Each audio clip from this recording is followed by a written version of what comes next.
Hey guys, and welcome to another vlog. And I apologize for the weird lighting.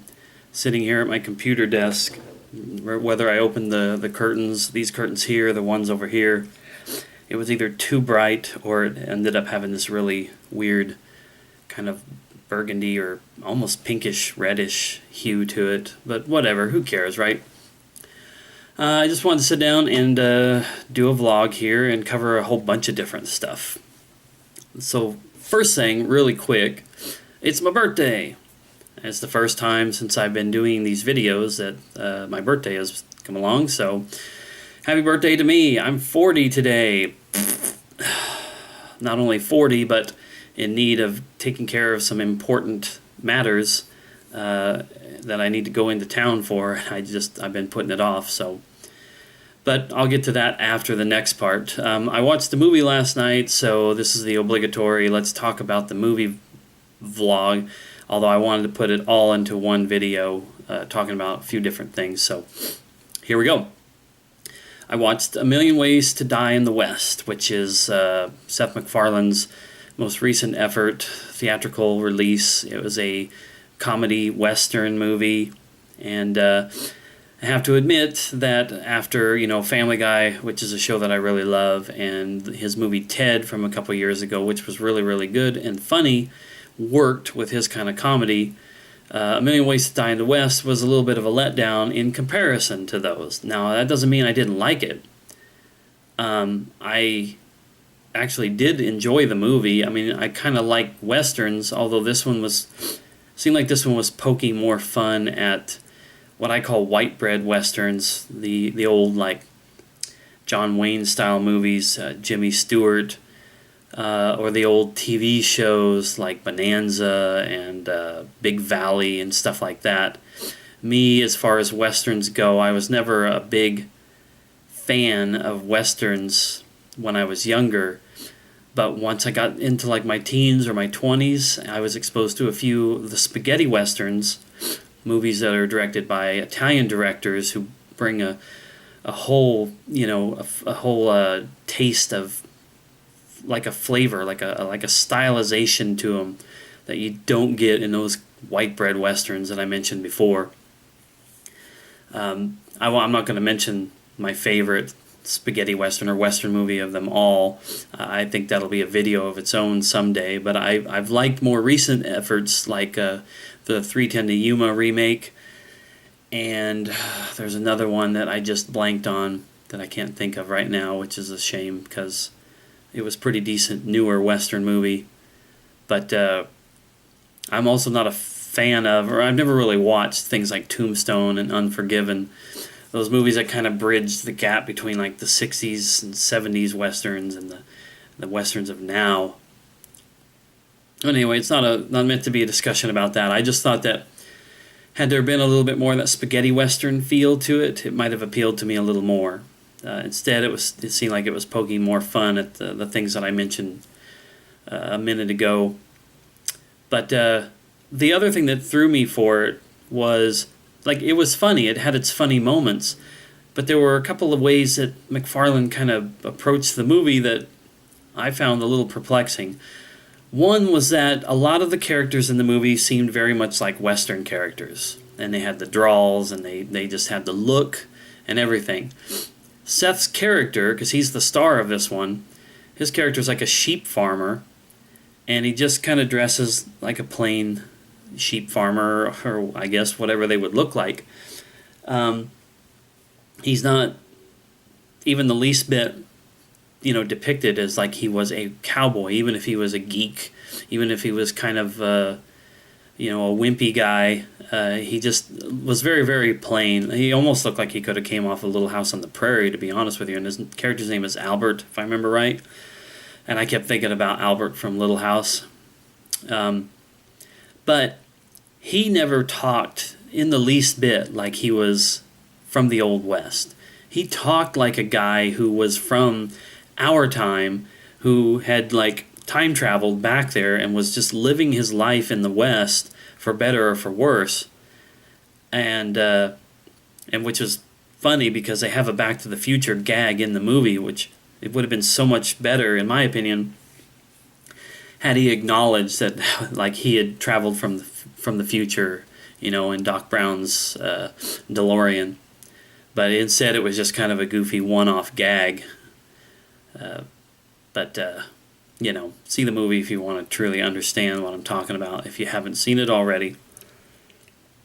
So it was just strange. Like, he goes to see his girlfriend who had just broke up with him, and he's walking away from her house after she, told him to go away in the middle of the night. And he's just like, "You're a fucking jerk."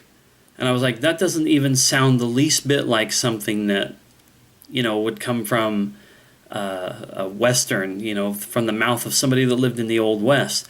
His dialogue throughout the whole movie was like that. I don't know if that was an in-joke. I don't know if that was laziness. I don't know if that was just the way he wanted to play it. Maybe he didn't have confidence in his ability to replicate an Old West character, so he just said, screw it, I'm just going to do me in the Old West. That detracted somewhat from the movie, in my opinion. Thank you, Screensaver. The other thing, too, was his on-screen banter and chemistry with Charlize Theron, or Theron, or however you pronounce her name. It wasn't horrible. I mean, they seemed all right together. But what was funny was it seemed like there were a lot of moments in the movie where they were trying, as the actors, Seth and Charlize, to make each other laugh, and then all those moments of that happening were left in the film. Instead of it being like an outtake or something like that, it was like they were just trying to do that to each other, and then they included it in the film. They would laugh at silly things that they each said and then resume talking. So, I don't know, it felt like breaking the fourth wall in the most bizarre of ways, like just throwing all the outtakes back into the movie instead of having them as a separate special feature, so to speak. And I watched it on Vudu, so I didn't get to watch special features. Maybe there's an outtakes video that explains more. Maybe there's some behind-the-scenes stuff that would explain more of it. But I don't know. It was just it was just weird. It just kind of threw me out of the movie a little bit. And I know it's a comedy and it's supposed to do that and all that, but there were also times in the movie when it would go stretch of several minutes without a gag, without a joke or anything at all.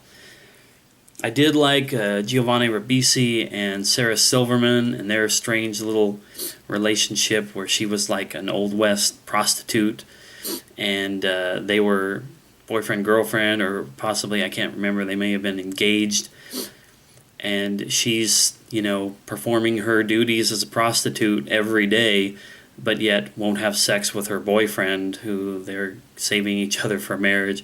It was a funny gag. It's kind of obvious, I'm sure, but I liked them. I really liked the entire cast, honestly. It was a good cast. Liam Neeson was great. But yeah, it just fell flat when compared to something like Ted and Family Guy, which I both enjoy.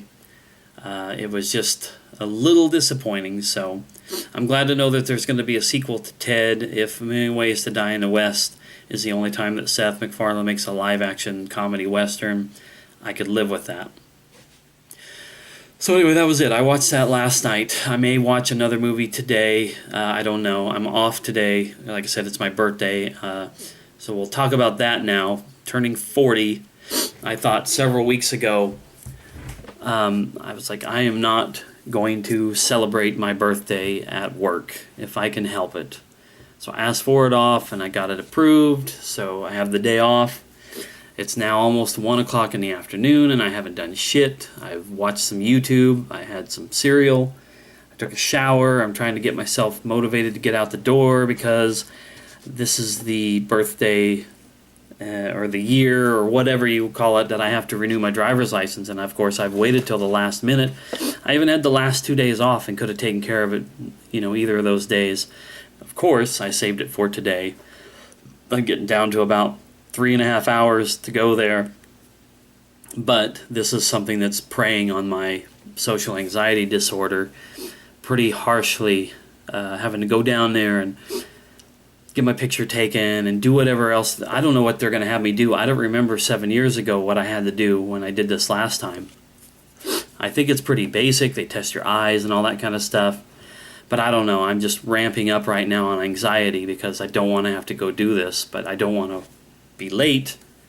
And the main thing is, even more than anything else, even more than the picture taking, any of that, the testing stuff that they'll do, I don't want it to be late because I've heard that if my driver's license is expired when I go to do it, they may make me retake the driving test. That's what I don't want to do. I don't ever want to have to take a driving test again. Those are worse than any other thing, which is what I need to tell myself and get down, and I'll do it. I'm going to leave not too long after I finish recording this, but I've just been worrying about this for weeks now. Ever since I got the card in the mail, I have been dreading this day, and I wish I would have just taken care of it yesterday or the day before so I could be doing this video now and saying, I took care of something. But we'll see. I guess I'll report back on how it was the next time I vlog about whatever. But and that's not the only thing that's cropped up in the last few days. I've vlogged in the past about relationship stuff and how I've been divorced for over 4 years now, and I had a couple of pretty epic fails as far as attempts at going out with somebody or having a relationship with somebody. One that kind of alienated a friendship, and one that was such an epic fail that I still feel it and hurt from it every day. But in the last year or so, I felt like maybe it's time to try to do something. But that's what I'm saying. It's been a year or more since I first started thinking about some people that I knew, some female friends who were single and who I thought might be compatible with me, and yet I haven't been able to do anything about it. And then a friend that I worked with at the place that I worked with here in Joplin when I first moved here contacted me a couple days ago and said that she had a friend who was looking for a good guy, and she's like, when we worked together, I remember you were a really good guy, and this lady could really use that in her life. She told me her name, and I looked at her Facebook profile, and I was like, you know, I think she's pretty. I can't tell much more about her on her Facebook page. I think she's got kids. I think she's had a breakup in the last 4 or 5 months. And she told me, her friend told me, that she just wants to talk. She's not looking for something to jump right into, and that's all fine and well. I don't have any problem with taking time with things, but this has been kind of heaped on me. And now I'm worrying about, like, if I didn't talk to this lady, if I didn't do this or that, I'm going to hurt her feelings or my friend, our mutual friend's feelings. And so I thought, well, I'll just give it some time to think about it. Well, then this lady sent a friend request to me last night, and so now it really put me on the spot. I don't respond to it, then, you know, that's going to seem rude maybe. Maybe she's going to take it a little personally, or maybe she won't care, but I care, you know. I don't want to hurt somebody's feelings, especially someone that I don't even know.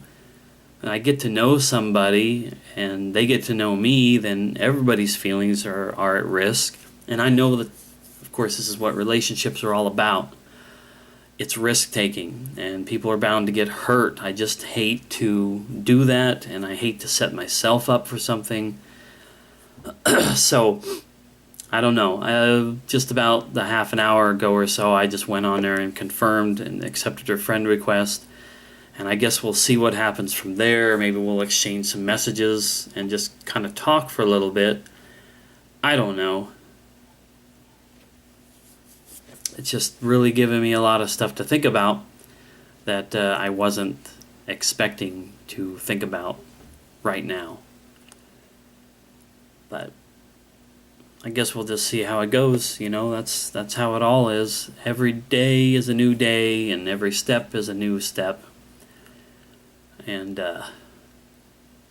guess we just deal with it as we deal with it, except my way of dealing with it isn't always exactly the best. I'm not always the best when it comes to taking care of the situations that need to be taken care of, and even in a way this vlog is a little bit of a stall for me to go take care of my driver's license thing. Well, anyway, I've kind of run out of things to say, but that's what's going on with me right now. It's my birthday. I gotta go get some stuff taken care of, and so I guess that's it. I'll talk to you next time.